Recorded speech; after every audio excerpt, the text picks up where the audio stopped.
Mario Kart is one of the kart races of all time. I think I can safely say that without having a hit put out on me, right? It's certainly cemented itself into mainstream media as the game you can terrorize your loved ones with, and have those same people terrorize you in turn, all without social or legal repercussions. Yay! As such, Mario Kart as a whole has wormed itself a very special place in my very special heart. And so, to celebrate the release of the final DLC booster course, to celebrate the announcement of the Switch 2 and Mario Kart World, to celebrate the release of Mario Kart World, which was 4 months ago, just ignore that. I wanted to go through the series' long history, play every single game, and then info dump about them to you. Except for these ones, and I'm not spending that much fucking money. I've got bills to pay, bro. Other than that, though, all games are on the table, ready for me to play, and give my opinion on that nobody asked for. So without further ado, let's get into the first game on my list, which is...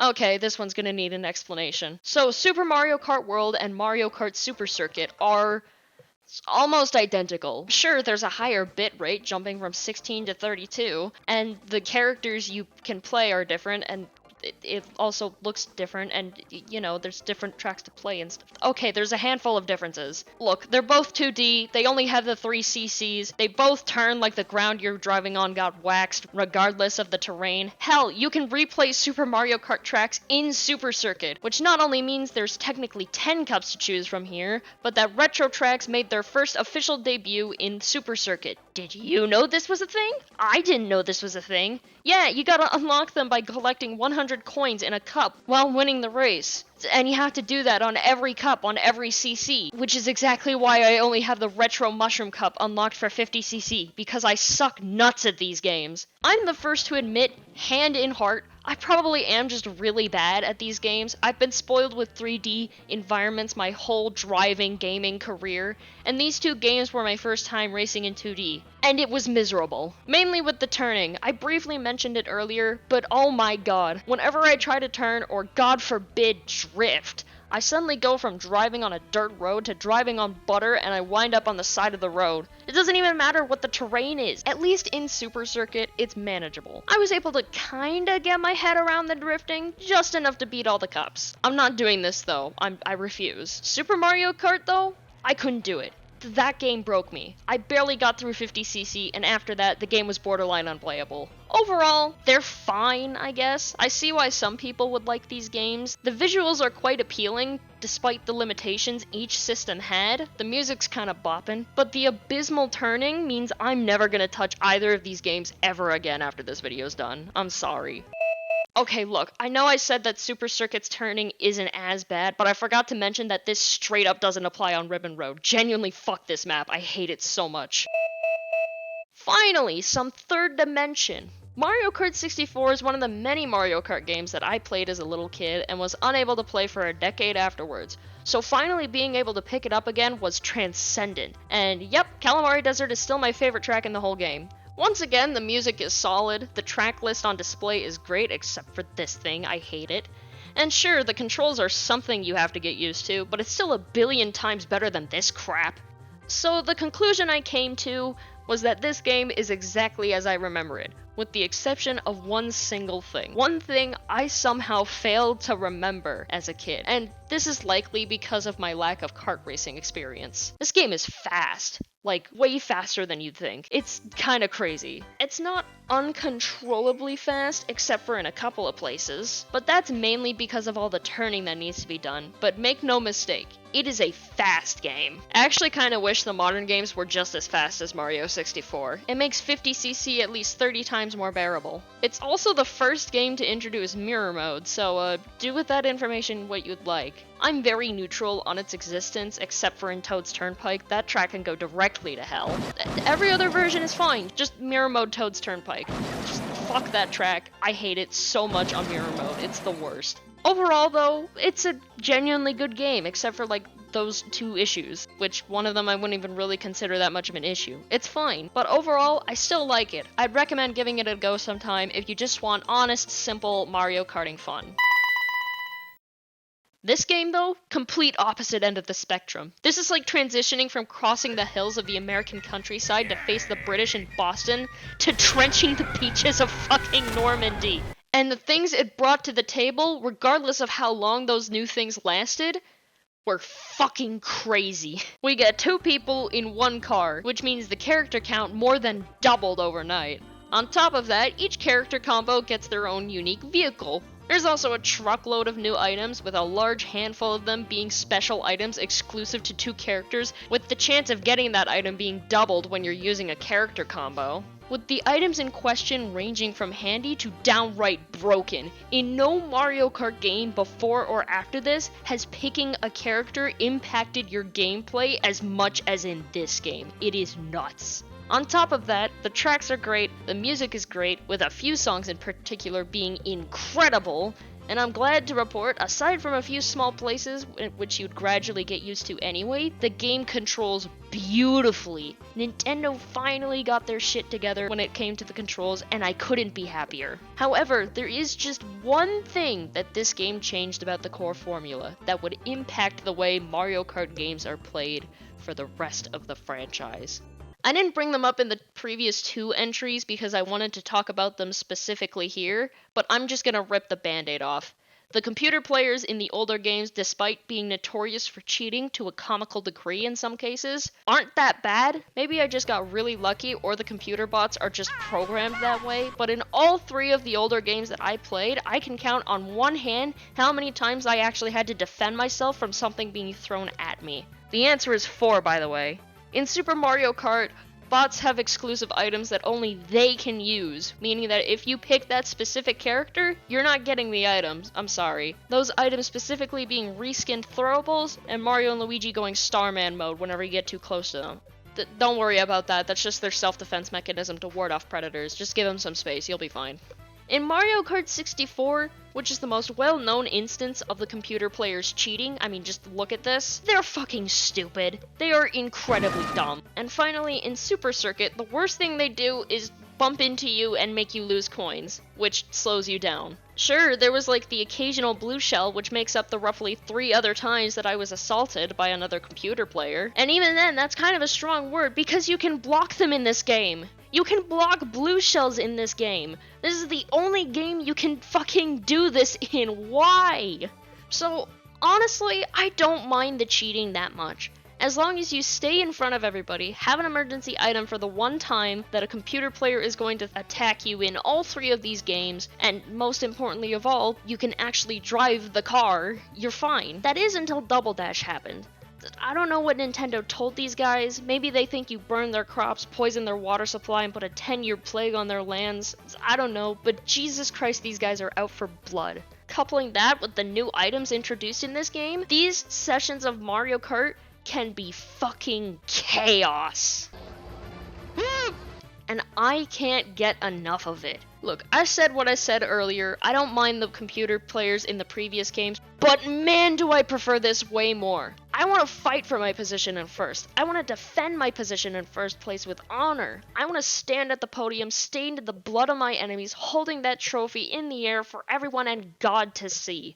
I want to earn that shit. It's probably really obvious, but this is tied with Wii as my favorite Mario Kart game, period. I thrive on the chaos that it provides, and you just can't get that experience anywhere else. It probably helps that this is in the category I like to call probably the first game I ever played. I don't know. I hadn't grasped the concept of time at that point yet. So needless to say, this game holds a very special place in my heart, and I will continue to play it for years to come. And just like that, we're back to good old-fashioned go-karting. Mario Kart DS doesn't have any fun, game-defining gimmick like its predecessor and later titles would have. You got the cart, you got the guy, go.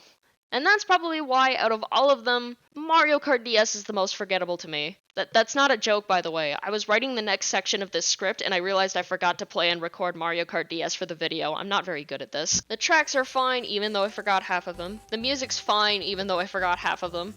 Wow, I really don't have that much else to say about this game. Compared to Double Dash, DS is extremely simple. The only thing the game kept was a couple of items, unlocking new characters, though there are significantly less than last time, which isn't the game's fault, and picking different carts, with each character getting their own unique vehicle. It's also the first and only game in the series to have mission mode, where you do specific things and fight bosses.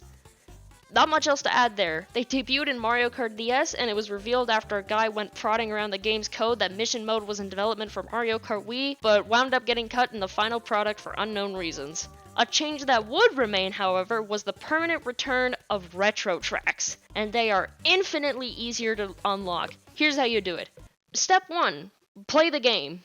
Yep, that's it. As for the retro tracks themselves, they're pretty good for the most part. Something something baby park, something something, you've heard it all before. Okay, but genuinely, what were they thinking here? Where this feature shines is with the SNES and GBA tracks, making the dramatic transition from 2D to 3D, all while maintaining the style and charm from the respective tracks' home consoles. At least that's how I feel about it, I don't know.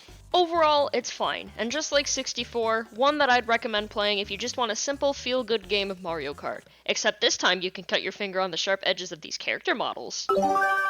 My beloved, my sunshine, my darling. This is tied as my favorite Mario Kart game in the whole franchise. I love this thing to pieces.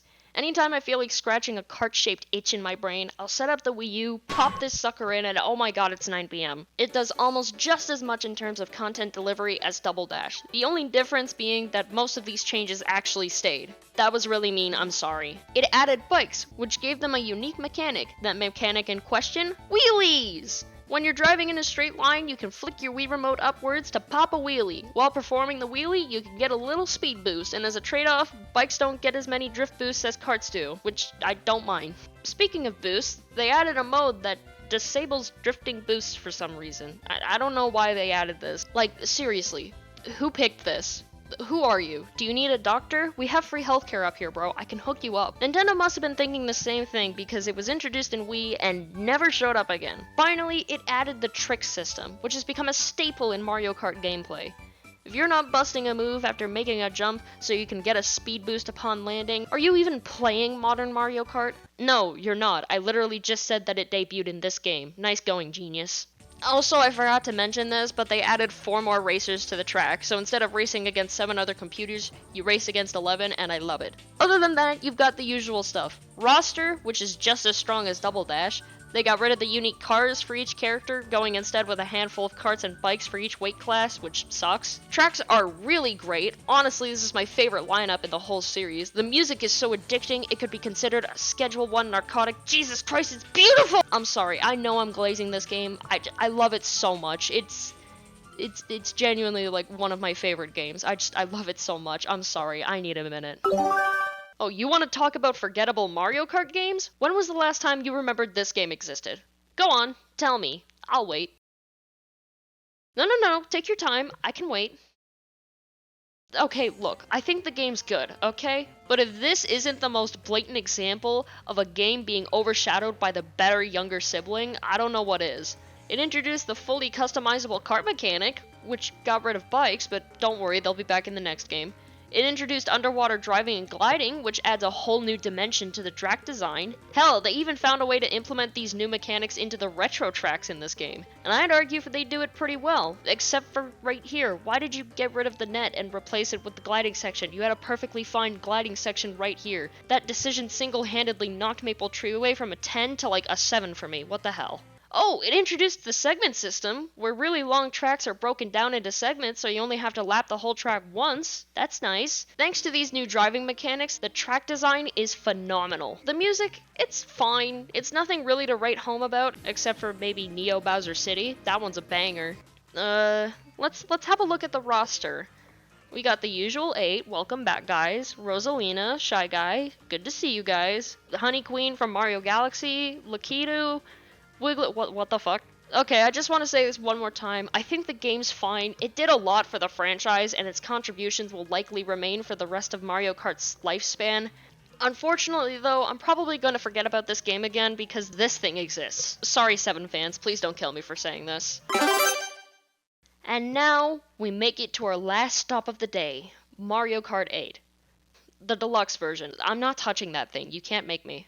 It goes without saying that this is straight up the Mario Kart game of all time. Despite Mario Kart World now existing, this game is still, according to this site, don't grill me if it turns out to be unreliable, the most purchased Mario Kart game by more than double the previous title holder. I bet you right now, if you went out onto the street, went up to somebody and told them to name a Mario Kart game, 9 times out of 10, they'll name this one. You know what? Take a shot every time 7 is brought up while you're at it. And how couldn't it be? Look at this thing. It took Mario Kart 8 for the somewhat decent game it turned out to be, and just made it better. A lot better. So much better in every single way. We've got a 41 character roster with all the best and questionable characters that come with it. It adds 4 more cups, as well as a new boost here for those psychopaths that invest too much time into a drift, and that's even before dropping $40, which gets you 6 more playable characters and 10 more cups worth of tracks to play. Oh my god, that's an entire second Mario Kart 8 Deluxe game's worth of content for half the price! Everything from Mario Kart 7 makes its grand return. Customizable carts, which added bikes back by the way. They added back the water driving and the gliders, which I think are utilized much better here. And they added one final new curveball mechanic, which was the major selling point of the game. Oh yeah. This is where it's at. You want to talk about phenomenal track design? This is where Mario Kart track design peaked in my opinion. It just takes the track design in a whole new direction. Quite literally. They may not have been the first to do it, but god damn it, they did it the best. I love the anti-gravity feature. I can't get enough of it. Oh, and while we're talking about track design, visuals have been a constant good in these games, but holy Jesus, this game is absolutely stunning. It especially shows in the retro tracks. I know I said I don't mind them maintaining the same style as they did in their original titles, especially when it came to the 2D tracks, but oh my god, I do not mind this either. Music, again, absolutely beautiful, transcendent even. Just, oh man, this game really is the Mario Kart game to play right now. Oh my god. It may not be my absolute favorite, but man is it a close second. They fucking knocked it out of the park here. And that's it. That's all I have to say. My script's done. I've said the things I wanted to say. This was a really fun journey to go on. And thank you for listening to me yap about it for however long this video is. I don't know yet. I'm only just recording this. That's about it. Changed the world.